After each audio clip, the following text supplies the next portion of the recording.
Hello viewers, last వీడియోలో మనం ఫిబ్రవరి 8, 2026న జరిగిన సీటెట్ పేపర్ 1లో చైల్డ్ డెవలప్మెంట్ అండ్ పెడగాగీకి సంబంధించిన 30 బిట్స్ అనేవి ఆన్సర్స్తో సహా తెలుసుకున్నాము. అండ్ ఈ వీడియోలో వచ్చేసి 7th ఫిబ్రవరి అండ్ లాస్ట్ వీడియోలో మనం 8th ఫిబ్రవరి యొక్క క్వశ్చన్ పేపర్ అని తెలుసుకున్నాము. ఈ వీడియోలో వచ్చేసి 7th ఫిబ్రవరి జరిగిన డెవలప్మెంట్ అండ్ పెడగాగీకి సంబంధించిన 30 క్వశ్చన్స్ అనేవి ఏంటో తెలుసుకుందాము. మ్యాక్సిమం ప్రీవియస్ ఇయర్ పేపర్స్ నుంచే క్వశ్చన్స్ అనేవి రావడం జరుగుతుంది. 2015 నుంచి ఇప్పటి వరకు జరిగిన సీటెట్ పేపర్స్ అనేవి మీరు ఒకసారి రివైజ్ చేస్తే కనుక మీకు చాలా యూస్ఫుల్ అవుతుంది. ఇందులో నుంచి మ్యాక్సిమం క్వశ్చన్స్ అనేవి రిపీట్ అవుతాయి. మీరు ప్రీవియస్ ఇయర్ పేపర్స్ అనేవి కంప్లీట్ చేసుకొని నెక్స్ట్ టాపిక్స్కి అనేది రండి. ఎందుకంటే ప్రీవియస్ ఇయర్లో మీకు పేపర్ మోడల్ అనేది ఎలా ఉంది, ఎలాంటి క్వశ్చన్స్, ఏ టాపిక్ నుంచి ఎలాంటి క్వశ్చన్స్ వస్తున్నాయి అనేది తెలుసుకోవచ్చు అన్నమాట. స్టార్ట్ చేద్దాము. ఫస్ట్ క్వశ్చన్ వచ్చేసి, which of the following intelligence helps people to perceive, express, understand, regulate moods and feelings of others? So దేని ద్వారా మనం ఏ ఇంటెలిజెన్స్ అనేది ఎక్స్ప్రెషన్స్ కానివ్వండి, ఎదుటి వాళ్ళు చెప్పేది మనం అండర్స్టాండ్ చేసుకునేది కానివ్వండి, మొత్తం దేనికి సంబంధించి ఉంటుంది అంటే మ్యూజికల్ ఇంటెలిజెన్స్ కింద వస్తుందా, naturalistic, interpersonal, logical, mathematical? Feelings అనగానే మీకు ఇంటర్పర్సనల్ అనమాట. మన 3 is the right answer. Next question, a child's first experience as well as expectations of what it means to be a girl or boy comes from neighbourhood, family, media, relatives? Option 2 అనమాట, family. Next third question చూడండి ఇక్కడ. An essential characteristic of formative assessment is. Formative అసెస్మెంట్కి, రచనాత్మక మూల్యాంకనానికి సంబంధించి అనమాట ఈ question. Clarification of assessment criteria to the learners, to focus on quantitative means to achieve objectivity, to assign relative ranks and positions to learners? Option 4, tests and exams at the end of the year. ఈ formative assessment answer వచ్చేసి first option అనేది answer, clarification of assessment criteria to the learners. Fourth question చూడండి, dysgraphia అనేది దేనికి సంబంధించిన disability are disorder? Physical disability, learning disability, neuro developmental disorder, personality disorder? Option 3 అనమాట, neuro developmental disorder అనేది డిస్గ్రాఫియాకి సంబంధించిన dysgraphia అంటారనమాట. న్యూరో డెవలప్మెంటల్ డిసార్డర్ని డిస్గ్రాఫియా అంటారు.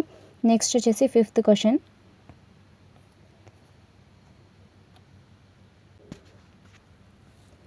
a teacher should cater to needs, which needs of gifted children in the classrooms? Cognitive and social, cognitive, social, emotional, cognitive and emotional? Option 2 అనమాట. ప్రతి ఒక్కటి మనకి cognitive development, social and ఎమోషనల్గా అనేది ఉండాలన్నమాట class room environment అనేది. Next 6th question,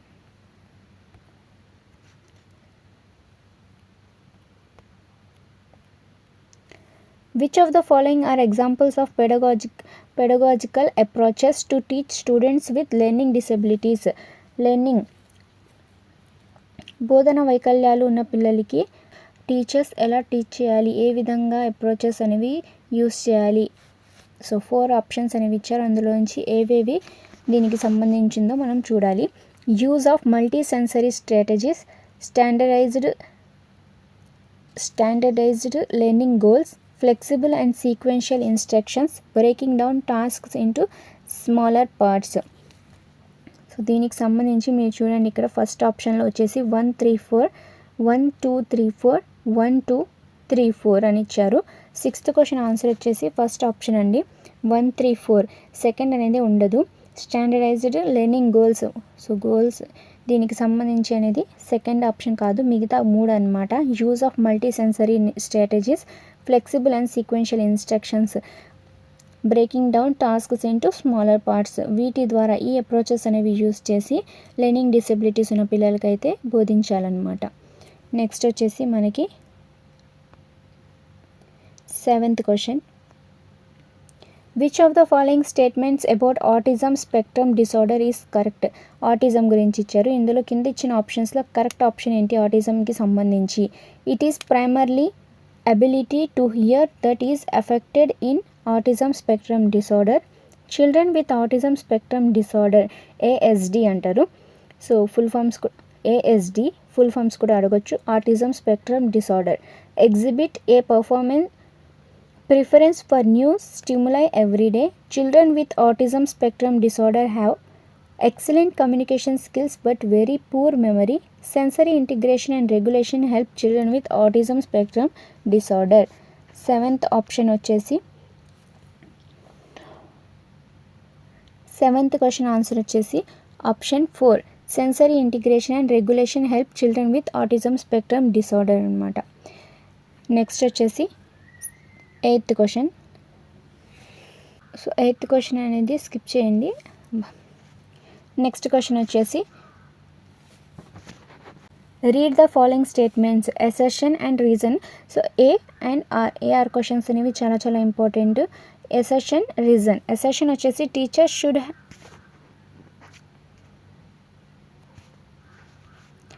teachers should include a variety of children's literature to create print rich environment in the classroom.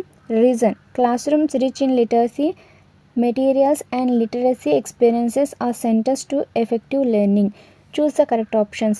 So కింద ఇచ్చిన ఆప్షన్స్లో ఆప్షన్ 3 అనేది కరెక్ట్ అనమాట. Both A and R are true. R is the correct explanation of A. Next 10th question చూడండి. In order to facilitate students learning in a progressive classroom, a teacher should emphasize on the practice of reflective thinking, obedient listening, behavior conditioning, passive replication. 10th answer వచ్చేసి option 1 reflective thinking అనేది reflective thinking అనేది correct answer అనమాట progressive class రూమ్కి సంబంధించి. Next వచ్చేసి 11th question.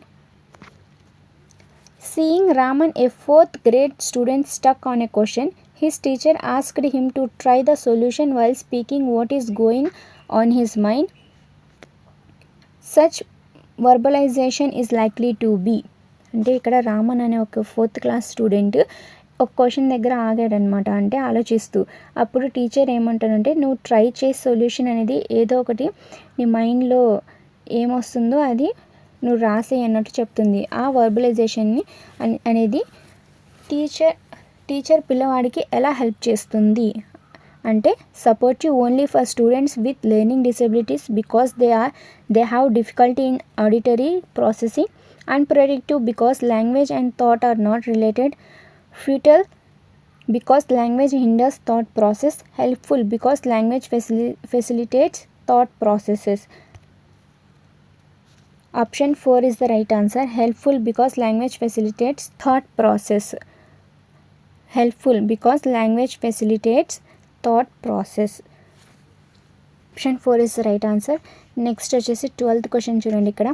A teacher who believes in constructivist pedagogy would promote high levels of verbal instructions as primary pedagogy, promote ability grouping of students, avoid connecting content to real world, avoid judgments of students solely on the basis of socio-cultural backgrounds.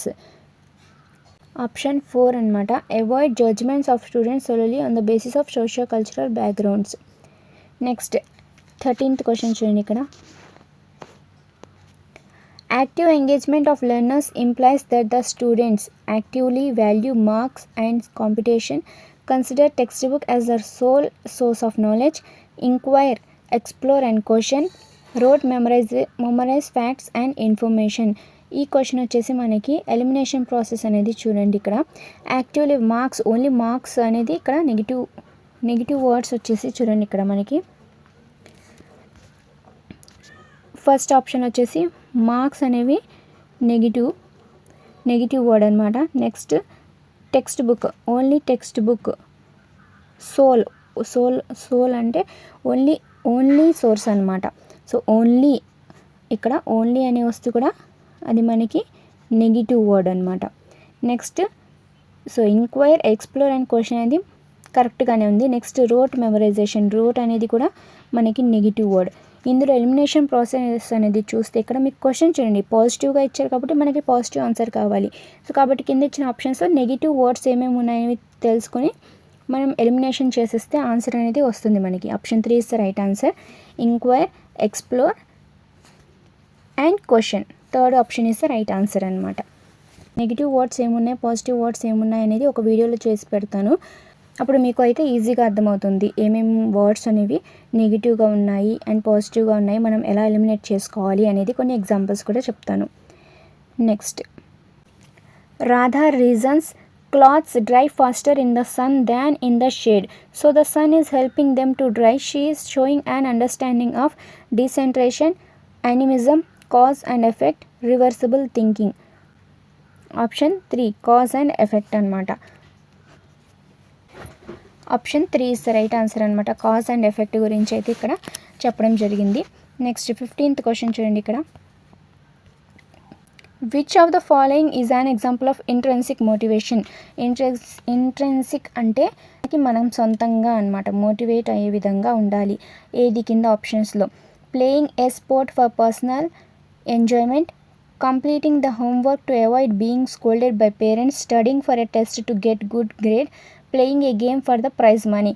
ఇక్కడ మీరు negative words, so negative sentence అనేది ఎలా తెలుసుకోవాలంటే ఇక్కడ మీకు question అనేది first of all అర్థం అవ్వాలన్నమాట. ఇంట్రెన్సిక్ అంటే మనం పర్సనల్లీ అని చెప్పాను కదా, కాబట్టి ఇక్కడ ఫస్ట్ ఆప్షన్ పర్సనల్ అని ఉంది, ఇది పాజిటివ్ వర్డ్ పెట్టుకోండి. నెక్స్ట్ కంప్లీట్, ఇక్కడ homework to avoid being scolded by parents, parents అంటే ఇతరుల ద్వారా, అదర్స్ వచ్చారు ఇక్కడ. Studying for a test to get good grade, grade అంటే గుడ్ గ్రేడ్ రావడానికి ఏదో ఒక, సో మన పర్సనల్గా కాకుండా మనకి మంచి మార్క్స్ రావాలి అనేది అదర్ అనమాట ఇది. Next playing a game for prize money, prize money దేనికైనా ఆశపడి చేయడం అనేది ఎక్స్ట్రెన్సిక్ మోటివేషన్ కింద వస్తుంది. ఇక్కడ పర్సనల్ ఉంది కాబట్టి మనకి ఇంట్రెన్సిక్ మోటివేషన్ అనమాట. Option 1 playing a sport for personal enjoyment అనేది correct answer. Next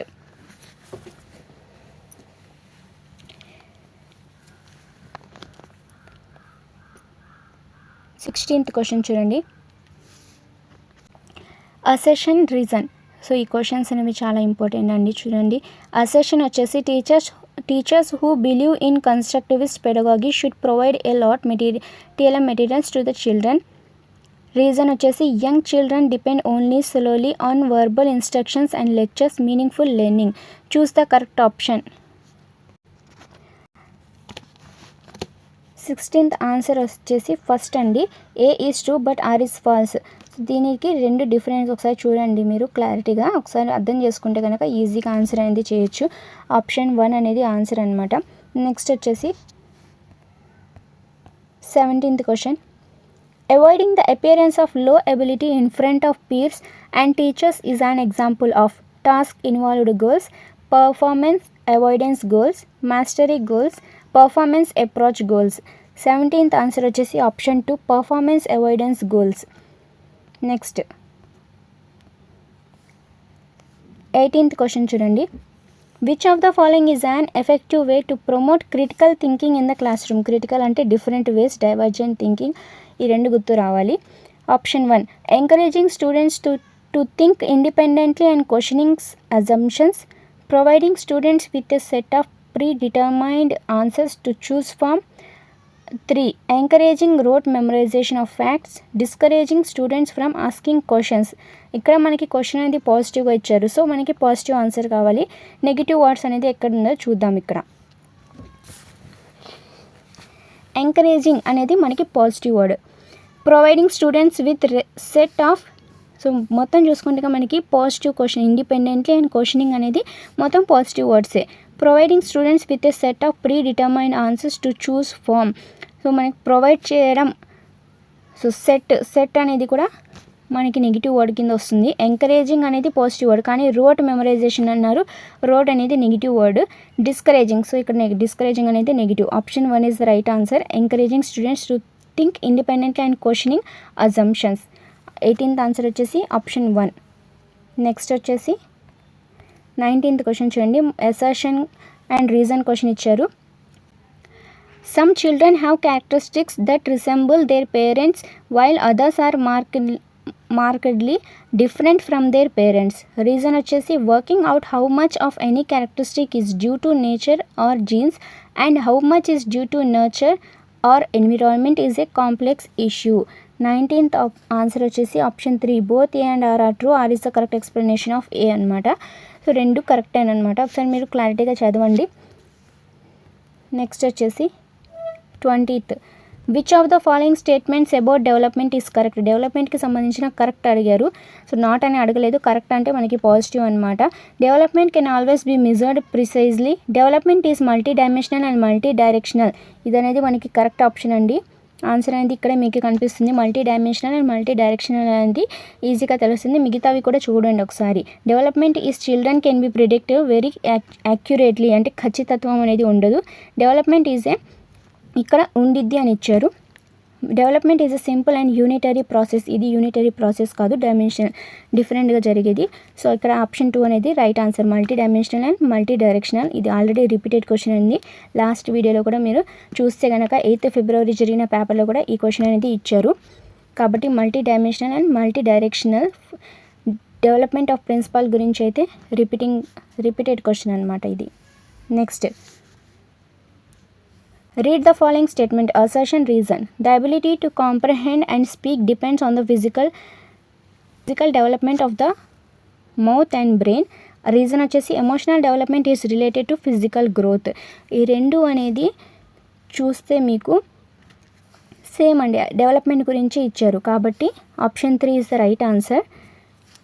Development both A and R are true. R is the correct explanation of A. Next, most children can speak 5-6 coherent sentences at 22nd option వచ్చేసి 4. 3 yearsకి 5 or 6 coherent sentences అనేవి speak out ఎప్పుడు చేస్తారంటే 5 years, 7 years, 1 year, 3 years అని ఇచ్చారు. 3 yearsకి అనమాట. Next 23rd question చూడండి. As per Lev Vygotsky as children grow their language develops from. So పిల్లలు పెరిగే కొద్దీ లాంగ్వేజ్ అనేది ఎలా డెవలప్ అవుతుంది? Silent speech to thinking aloud, think out loud to inner speech to external speech, private speech to egocentric speech. 23rd answer వచ్చేసి option 2 think out loud to inner speech. అంటే పెద్దగా మాట్లాడేదం ద్వారా నుంచి తమలో తాము మాట్లాడే అంతగా డెవలప్ అవుతుంది అనమాట. 24 చూడండి. ఇక్కడ పియాజే described cognitive development as occurring. Cognitive development పియాజే ప్రకారం ఏంటి? As resolution of conflict at 8 stages in a continuous manner from birth through adulthood in 4 qualitative different stages at 3 progressive levels. 24th answer వచ్చేసి option 3 అండి. In 4 qualitative different stages. పియాజే ప్రకారం cognitive development అనేది ఎన్ని స్టేజెస్లో ఉంటుంది? 4 stages అనమాట. 4 stages అనేవి చాలా ఇంపార్టెంట్ అండి. పియాజే గురించి అయితే లింక్ అనేది డిస్క్రిప్షన్లో వీడియో అవైలబుల్గా ఉంది. ఆ టాపిక్ అనేది ఒకసారి చూడండి. నెక్స్ట్ వచ్చేసి 25th question. Rama was mean to her brother Tahir. Next day Tahir got sick. Rama concluded that she made her brother sick. According to Piaget, which stage of cognitive development is Rama in? Concrete operational stage, formal operational stage, sensory stage, pre-operational stage. So ఇక్కడ 24th question అనేది ఇచ్చారు. 4 stages answer వచ్చేసింది. ఆ 4 stages ఇక్కడే ఉన్నాయి చూడండి. Sensory, pre operational, concrete operational, formal operational 4 అనేది ఇక్కడ ఇచ్చేశారు. సో ఇక్కడ క్వశ్చన్ అనేది పియాజేకి సంబంధించి ఆన్సర్ ఏంటి అంటే 25th అనేది 4th ఆప్షన్ అండి. ప్రీ ఆపరేషనల్ స్టేజ్కి సంబంధించి క్వశ్చన్ అనమాట. What is the process by which children become aware of their gender roles? Gender relatedness, gender homogeneity, gender typing, gender equality. 26th answer వచ్చేసి option 3 gender typing or gender stereotyping అంటారు. Which of the following scenarios is aptly describing the application of Lev Vygotsky's concept of scaffolding? Scaffolding గురించి చెప్పే కింద ఇచ్చిన ఆప్షన్స్లో correct ఏంటి? A teacher has written answers on the blackboard and has asked the students to copy the answers passively in their notebooks. Passively అనేది negative word. A teacher has made it mandatory for her students to solve problems on their own in a set time period. Time period అనేది negative word. A teacher gave half solved problems to her students who were finding it difficult to solve them otherwise. A teacher has strictly prohibited students to have any kind of collaborations and communication with their peers strictly prohibited అనేది negative word అండి. స్కఫోల్డింగ్కి answer సంబంధించి option 3 is the right answer. A teacher gave half-solved problems to her students who were finding it difficult to solve them. స్కఫోల్డింగ్కి సంబంధించిన ఒక application question ఏది అంటే option 3 అనమాట. Next వచ్చేసి 28th question చూడండి. ప్రోగ్రెసివ్ ఎడ్యుకేషన్ గురించి ఇచ్చారు. మనకి ఇది పెడగాగి అనమాట. Progressive education is an educational philosophy that emphasises on standardised testing and strict curriculum guidelines. Strict అనేది negative word. Competition and individual achievement, student centred learning and active participation, rote memorisation and teacher centred instruction. Rote memorisation అనేది negative word. మనకి ఇక్కడ 2 options అనేవి ఉన్నాయి. Competition and individual achievement, student centred learning and active participation. ఇందులో వచ్చేసి మనకి 2 అనేది మనకి డిఫరెంట్గా అనిపిస్తాయి, కానీ ఇక్కడ మీకు కాంపిటీషన్ అనేది కూడా నెగిటివ్ వర్డ్ అండి. స్టూడెంట్ సెంటర్డ్, సో కాంపిటీషన్కి సెకండ్కి థర్డ్కి 2 మనకి పాజిటివ్గానే అనిపిస్తాయి, కానీ ఇక్కడ మనకి దగ్గరలో మెయిన్గా ఆన్సర్ ఏంటంటే స్టూడెంట్ సెంటర్డ్ లెర్నింగ్ అనేది యాక్టివ్ పార్టిసిపేషన్ అనేవి దగ్గర ఉన్న పాజిటివ్ వర్డ్స్. కాబట్టి option 3 is the right answer. Progressive ఎడ్యుకేషన్కి సంబంధించి ఆప్షన్ 3 అనేది కరెక్ట్ అనమాట. నెక్స్ట్ 29 చూడండి. ఇక్కడ read the following statement, assertion, reason. ప్రతి ఒక్క లాస్ట్ వీడియోలో చూస్తే మీకు 3-4 క్వశ్చన్స్ అనేవి అసర్షన్, రీజన్ గురించి ఇచ్చారు. ఇందులో కూడా 3rd క్వశ్చన్ 4th క్వశ్చన్ అనమాట. ఇది మనకి children progress from understanding consequences of act to detect whether they are good or bad to understanding the rules and laws flexible and can be changed. Reason వచ్చేసి according to Kohlberg, children's moral development occurs in controlled manner and not a discontinuous one. Choose the correct option. A is true but R is false. ఎందుకంటే ఇక్కడ Kohlberg గురించి and పైన వచ్చేసి టోటల్గా different అనమాట. So 29th answer అనేది option 1 is the right answer. Last question 30 question చూడండి. ఇక్కడ 30th క్వశ్చన్ వచ్చేసి according to Lev Vygotsky cognitive development is guided by. Cognitive development అనేది assimilation and accommodation that changes schemes, positive and negative reinforcement given by the environment, language in the form of private speech, processes of attention and perception. Vygotsky ప్రకారం cognitive development అనేది ఏమంటుందంటే language in the form of private speech. మనకి Vygotsky అనగానే language అనేది గుర్తు రావాలన్నమాట. Language development అనేది వైగాట్స్కి సంబంధించింది. కాబట్టి లాంగ్వేజ్ స్పీచ్ అనేది ఎప్పుడైనా వస్తే కనుక లైవ్ వైగాట్స్కి అనేది ఆన్సర్ అవుతుంది. ఆన్సర్ వచ్చేసి option 3, language in the form of private speech. So టోటల్గా 30 క్వశ్చన్స్ అనేవి సిడిపిగా కంప్లీట్ చేసుకున్నాం. 7th and 8th ఫిబ్రవరి జరిగిన పేపర్ 1s అనేవి కంప్లీట్ చేసుకున్నాము. అలాగే ఈవీఎస్కి సంబంధించిన క్వశ్చన్స్ కూడా మనం క్లియర్ చేద్దాము. నెక్స్ట్ వీడియోలో అయితే మళ్ళీ కలుద్దాం. Thank you for watching. So please ఛానల్ని సబ్స్క్రైబ్ చేసుకోండి, వీడియోస్ని లైక్ చేస్తుండండి.